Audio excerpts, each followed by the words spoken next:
Good morning. Tara, basa na tayo ng ating libro guys. Magandang Balita, Biblia.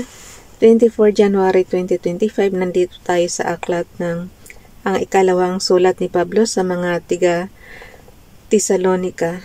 Pakisabayan ako ng basa ng pare-pareho tayo dito matuto sa salita ng Diyos at sa history na rin ni Jesus. Panimula, patuloy ang pagkalito ng mga kapatid sa Tesalonica tungkol sa pagbabalik ni Kristo. Sa ikalawang sulat ni Pablo sa mga tiga Tesalonica, tinatalakay niya ang maling akala na nakabalik na ang Panginoon. Ipinapaliwanag niya na hindi magaganap ang pagbabalik ni Kristo hanggat hindi lumilitaw ang tinatawag na Suael. Aabot sa sukdulan ang kasamaan sa ilalim ng pamumuno ng Suael na ito nasasalungat kay Kristo. Binibigyang diin dito ng apostol na dapat silang manatiling matatag sa pananampalataya sa kabila ng mga kaguluhan at kahirapan. Dapat silang magtrabaho para sa kanilang ikabubuhay, gaya ng ginawa niya at ng kanyang mga kasamahan, at dapat din silang magtiyaga sa paggawa ng mabuti. So, sino yung yung namumuno ng Suael ang yung sumasalungat daw kay Kristo. So, ibig sabihin, hihintayin pa natin tong Suael. Kayo na guys. Kayo na ang mag-interpret niyan kung sino yung Suael na yan. Nilalaman, Panimula, chapter 1, verse 1 to verse 2, Papuri at Parangal, chapter 1, verse 3 to verse 12, Mga tagubilin tungkol sa pagparito ni Kristo, chapter 2, verse 1 to 17, Pangaral tungkol sa asal Kristiyano, chapter 3, verse 1 to verse 15, Pagwawakas, chapter 3, verse 16 to 18, verse 18.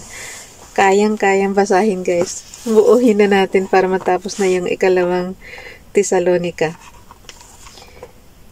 Ikalawang Tesalonica chapter 1 verse 1.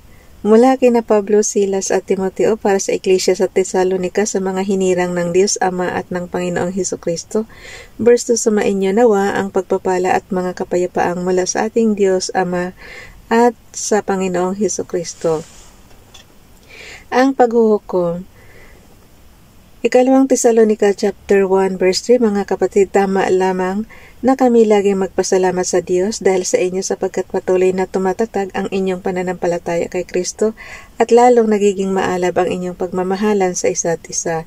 Verse 4, ipinagmamalaki namin kayo sa lahat ng mga kaanib sa Iglesia ng Diyos dahil sa inyong pagtitiis at pananampalataya sa gitna ng mga pag-uusig at mga kahirapang dinaranas ninyo. Verse 5, ang lahat ng ito'y nagpapatunay na makatarungan ang paghatol ng Diyos at ginagawa niya kayong karapat-dapat sa kanyang kaharian na siyang dahilan ng inyong pagtitiis. Verse 6, gagawin ng Diyos ang nararapat, tiyak na pahihirapan niya ang mga nagpapahirap sa inyo. Verse 7, kayo namang mga nagtitiis ay aaliwin niyang kasama namin sa pagbabalik ng Panginoong Jesus mula sa langit kasama ang kanyang mga makapangyarihang anghel.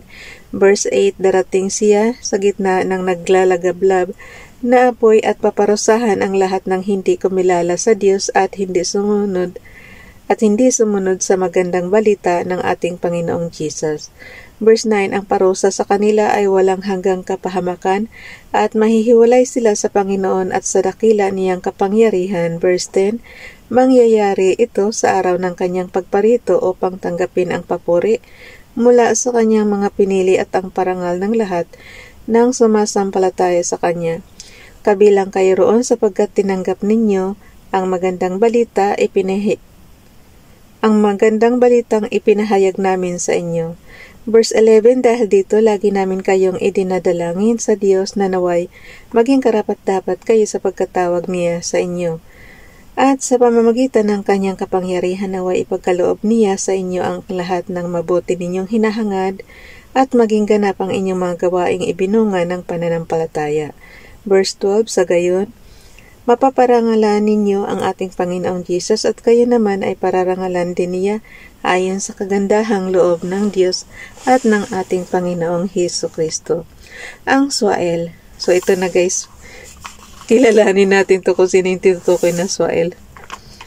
Ikalawang Tesalonica chapter 2 verse 1, mga kapatid, tungkol naman sa pagbabalik ng ating Panginoong Hesukristo at sa pagtitipon sa atin upang makapiling niya, nakikiusap kami sa inyo. Verse 2, na huwag agad magugulo ang inyong isipan o mababahala. Kung mabalitaan ninyong dumating na ang araw ng Panginoon, huwag kayong maniniwala kahit sabihin pa nilang iyon ay pangangaral o pahayag o isinulat namin. Verse 3, huwag kayong magpapadaya kanino man sa anumang paraan. Hindi darating ang araw ng Panginoon hanggat di pa nagaganap ang huling paghihimagsik laban sa Diyos at ang paglitaw ng Swael na tiyak na mapapahamak. Sino kaya itong Swael na to? Verse 4, itataas niya. Nagtatanong lang ako guys, kasi yun ang nababasa natin dito. Verse 4, itataas niya ang kanyang sarili at kakalabanin ang lahat ng kinikilalang Diyos at sinasamba ng mga tao. Uupo siya sa templo ng Diyos at magpapakilalang siya ang Diyos. Verse 5, hindi ba ninyo natatandaan? Sinabi ko na ito sa inyo nang ako'y kasama pa ninyo. Verse 6, hindi pa nga lamang nangyayari ito dahil may pumipigil pa at alam ninyo kung ano iyon. Lilitaw ang Swael pagdating ng takdang panahon. Verse 7, ngayon pa man ay palihim na siyang gumagawa ng kasamaan at mananatiling ganyan hanggat di naaalis ang humahadlang sa kanya. Kung maalis na ang humahadlang, verse 8, mahayag na ang Swael. Ngunit pagdating ng Panginoong Jesus, papatayin niya ang Swael sa pamamagitan lamang ng pag-ihip at pupuksain niya ito sa pamamagitan ng kanyang nakakasilaw na liwanag.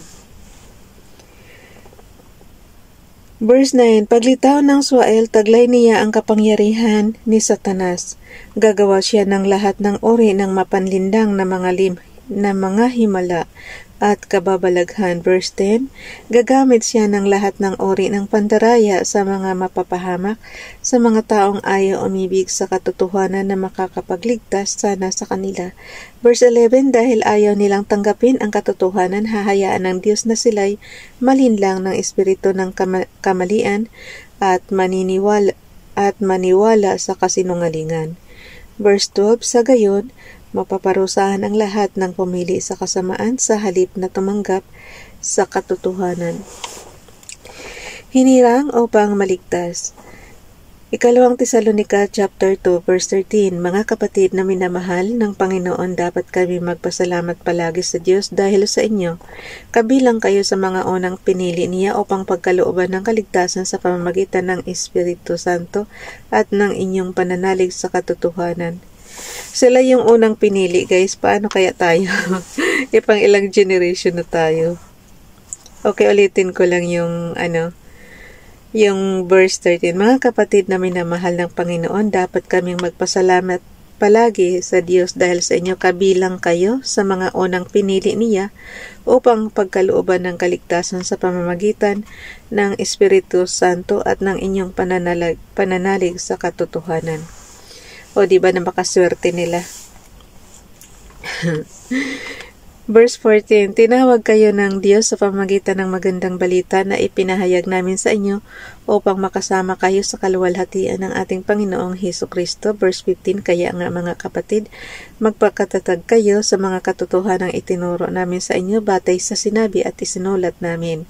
Verse 16, aliwin nawa kayo ng ating Panginoong Hesukristo at ng ating Diyos Ama na umibig sa atin at dahil sa kanyang kagandahang loob ay nagbigay sa atin ng hindi nagbabagong lakas ng loob at matibay na pag-asa.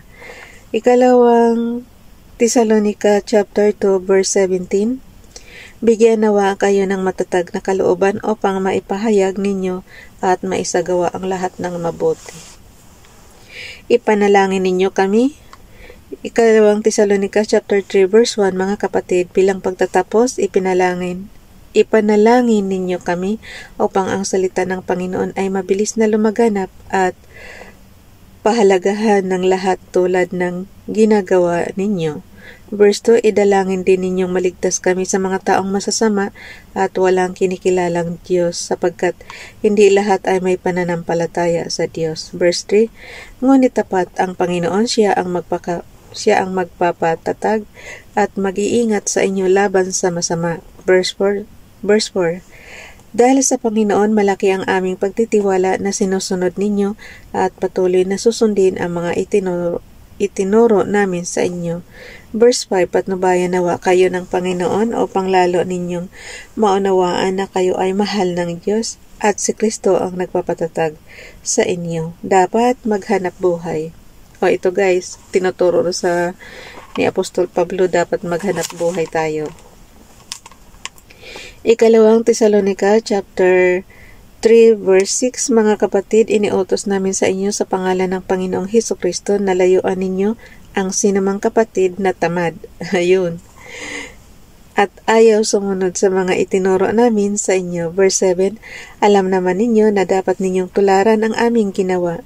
Hindi kami naging tamad nang kami kasama pa ninyo. Verse 8. Hindi kami nakikain kanino man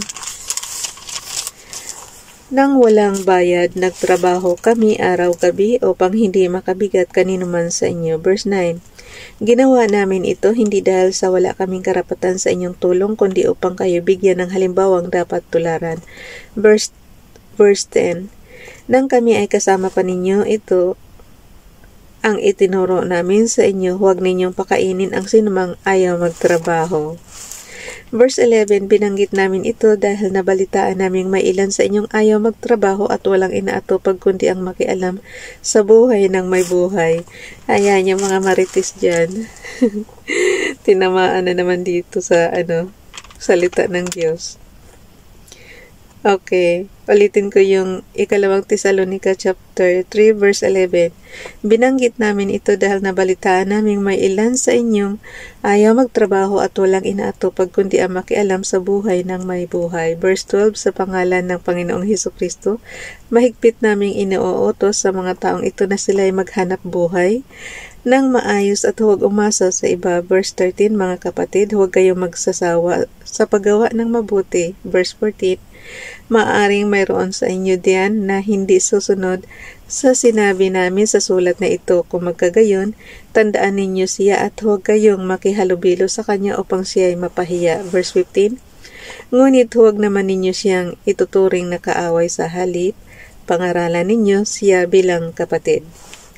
Bendisyon. Ikalawang Tesalonica chapter 3 verse 16, ang Panginoon na pinagmumulan ng kapayapaan ang siya nawang magkaloob sa inyo ng kapayapaan sa lahat ng paraan at pagkakataon. Naway sumainyong lahat ang Panginoon. Verse 17, akong si Pablo ang sumulat ng pagbating ito. Ito ang aking lagda sa lahat ng sulat ko. Ganito ako sumulat. Ikalawang Tesalonica chapter 3 verse 18, sumainyo nawang lahat ang pagpapala ng ating Panginoong Hesukristo. Hanggang dito na lang guys. Bye everyone. God bless.